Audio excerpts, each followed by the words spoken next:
when I put this perfume together, I was trying to encapsulate the idea of pink frangipani, which is a very overwhelming, narcotic, sweet, tropical flower.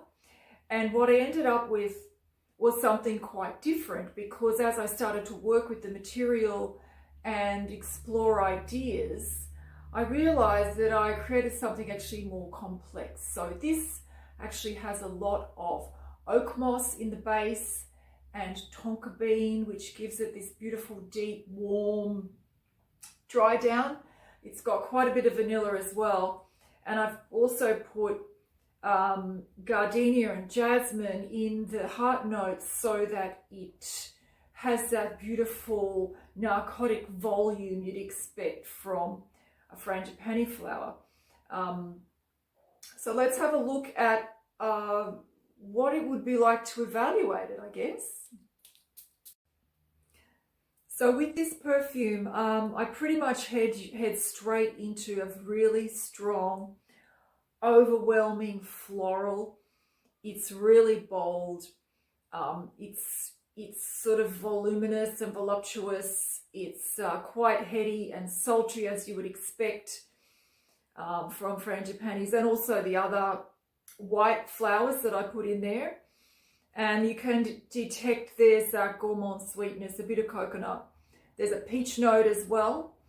And also you can get the hints of vanilla. And this is just sort of in the first, 3 to 5 minutes. So what I actually did with the base note and the structure of this perfume was actually try to avoid going to this overtly sweet gourmand base, which seems to be the style at the moment with a lot of fragrances.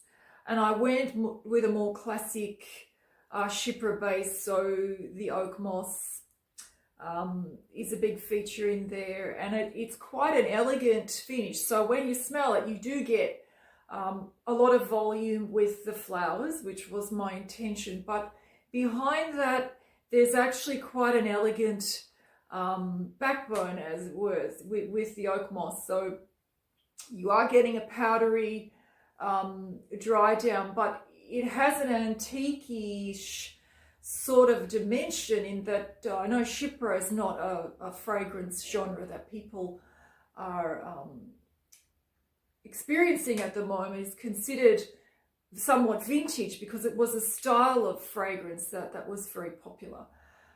But I think it lends itself to these really overt, bold notes in that it sort of calms them down and creates a little bit more of an elegant structure.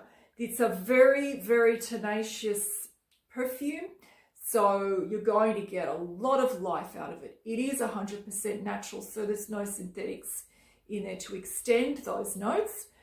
So of course the best way to experience it is to try it on your skin, which will be very different if you to try it on a smelling strip. So the best way to do that is to grab a sample. You can get that in my discovery set, and see how you go with it on your skin over hours and days, and see what you think.